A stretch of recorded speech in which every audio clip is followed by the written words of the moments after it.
Apa yang membuat Anda lelah dalam urusan dunia sehingga lupa dengan akhirat? Bukankah Anda ingin nyaman dihisab di akhirat? Maka lelahlah di dunia dan nikmatlah di akhirat. Tapi kalau Anda menjadikan akhirat lelah dan dunia nyaman, maka suasana nanti ketika pulang akan terbalik.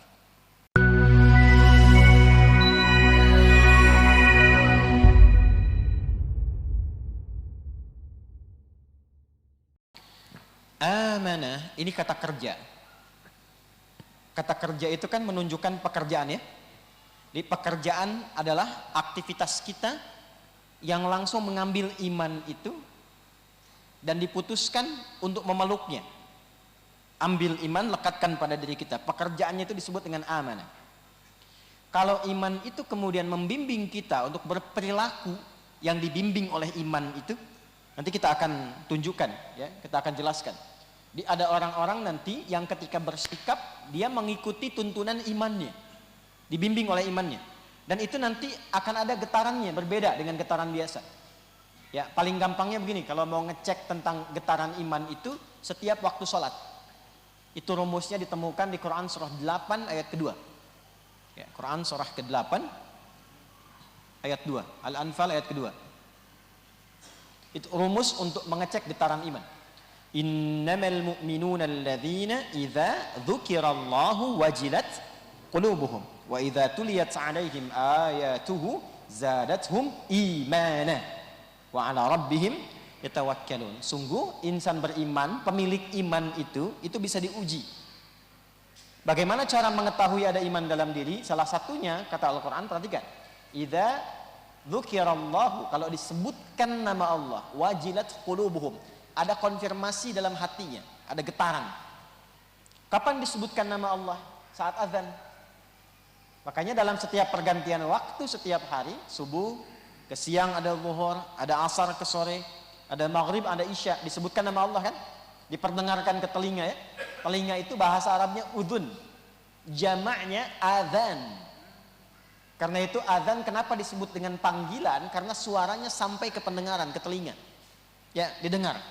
Kenapa azan disebut dengan azan? Karena diperdengarkan pada orang-orang yang masih punya pendengaran, yang mau mendengar. Karena itu lafaz azan menjadi lafaz satu-satunya, boleh jadi dikatakan demikian, menjadi lafaz satu-satunya yang terus diperdengarkan setiap 24 jam dalam sehari. Di muka bumi bergantian. Makanya kalau antum lihat jadwal azan itu, ya, yang disebut jadwal sholat kan dibuka dengan azan kan? Itu kan beda-beda ya setiap kota. Selang 1 menit azan, azan, azan, azan, dan di sini aja bisa bersautan. Ya, itu di Al-Azhar Allahu Akbar, Allahu Akbar, sampai Allahu Akbar, sini azan, Allahu Akbar, Allahu Akbar, sambut Baitur Rahim, sambut Al-Ikhlas, sambut Al-Hikmah. Itu 24 jam semuka bumi. Itu tanda langsung dari Allah. Kalau sudah diberikan tanda begitu, apa masih belum beriman juga? Ya kan? Di mana ada lafaz diperdengarkan tiap hari 24 jam semuka bumi, dan lafaznya sama. Nggak ada azan Bekasi beda misalnya dengan Sukabumi. Allahu Akbar, Allahu Akbar, Allahu Agung, Allahu Agung. Jakarta, Tuhan gua gede, Tuhan gua gede. Nggak ada kan? Semua sama kan? Siapa yang mengajarkan lafaz itu? Mau di Arab, di Afrika, di Amerika, di Asia, di Jepang, di Meksiko, di Brazil, di Chicago, di Chicago, di Singapura, di Singaparna. Semua sama lafaznya kan? Nggak ada perbedaan. Apa belum cukup untuk menjadi tanda kebenaran Islam? Ya, di mana ada lafaz seperti itu? Dan menariknya ketika itu dikumandangkan Allahu Akbar, Allahu Akbar, terasa nggak getaran dalam hati kita itu? Terasa nggak? Ada getaran terpanggil kan dengan sendirinya? Nah, itulah iman. Itulah iman. Nah, itu mesti dicek karena nanti Nabi mengisyaratkan yusbihu mu'mina wa yumsi kafira. Ada orang paginya getarannya kuat, sorenya ada yang bisa hilang itu. Ya, aku mencintaimu. Kan? Dengan cinta bukan hanya dibawa kabur anaknya, dibawa kabur imannya gitu. Hilang tuh. Ada yang dengan harta hilang iman, dengan kedudukan hilang iman. Itu nyata. Ada yang sore beriman, subuhnya bisa hilang. Ya, maka itu konfirmasikan dalam jiwa kita setiap kali mendengarkan itu cek. Dan nanti getarannya itu akan terasa apakah lemah, sedang atau kuat. Sedang itu gini, sedang itu standar. Ya, standar itu kalau azan dikumandangkan ingat itu standar. Allahu Akbar, Allahu Akbar. Ingat, ya Allah sudah adzan, itu iman standar. Ingat tuh, standar. Bukan kuat, iman standar. Kerja masuk jam 7, datang jam 7. Standar tidak?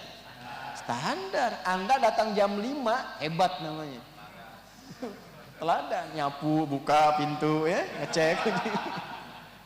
Hebat namanya. Ya. Nah, ada orang dipanggil. Sekarang kan 4.15 lah ya, rata-rata subuhnya itu. Kurang lebih rata-rata. 4.15. Ya, 4.17. Berapa lagi? Terjadi perbedaan pendapat tentang waktu sholat subuh. 14. Ini menunjukkan bahwa Anda datang dari kota yang berbeda-beda. Enggak semua dari tempat yang sama kan? Ambil pertengahan. 4.15. Allahu Akbar, Allahu Akbar. Bangun, ya Allah sudah adzan. Pas 4.15. Siap-siap wudu. Maka imannya iman standar. Ada yang bangun jam 2? Ada. Ada. Bahkan ada orang yang baru isya sudah nunggu subuh. Ada yang begitu. Ada, jangan main-main. Ada orang 40 tahun nggak pernah batal wudunya dari isya sampai ke subuh. Nggak pernah batal. Imam Abu Hanifah namanya. An-Nu'man. Mau antum begitu? Nggak batal wudunya dari isya sampai ke subuh. Ada orang yang jam 2 sudah bangun, jam 3 sudah bangun, setengah 4 sudah bangun, padahal belum dipanggil. Tapi dia sudah ingat, saking ingatnya bahkan mempersiapkan diri supaya panggilannya maksimal. Maka dia mulai dengan tahajud, dia mulai dengan zikir, dia mulai dengan wirid. Ini menunjukkan imannya kuat. Naik ke atas, kuat. Ada yang modus. Nah, ini yang banyak. Dipanggil 4.15, baru ingat 5.14.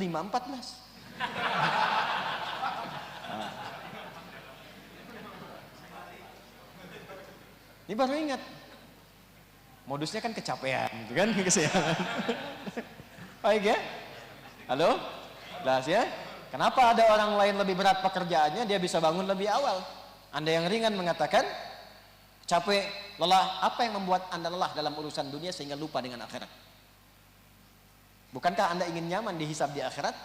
Maka lelahlah di dunia dan nikmatlah di akhirat. Tapi kalau Anda menjadikan akhirat lelah dan dunia nyaman, maka suasana nanti ketika pulang akan terbalik. Ya, kita harus balik dunia dengan akhirat karena nggak akan sama, tapi akan beriringan sepanjang kita mengejar akhirat. Misal begini, kalau kita lahir itu, lihat bayi lahir, bayinya nangis apa ketawa? Halo? Pernah lihat ada bayi lahir ketawa? Ada begitu? Nggak ada ya? Nangis ya? Tapi yang nyambut ketawa atau nangis? Saya belum pernah lihat ada bayi lahir nangis, yang nyambut nangis. Pasti ketawa, Masya Allah. Ada air mata pun ibunya, bapaknya haru kan? Tapi senyum bahagia, riang, ketawa. Itulah dunia. Tapi kan kalau pulang menujunya kan ke akhirat kan? Ke akhirat kan? Perhatikan. Pulanglah Anda dalam keadaan tertawa dan orang lain yang menatap Anda menangis. Itulah akhirat.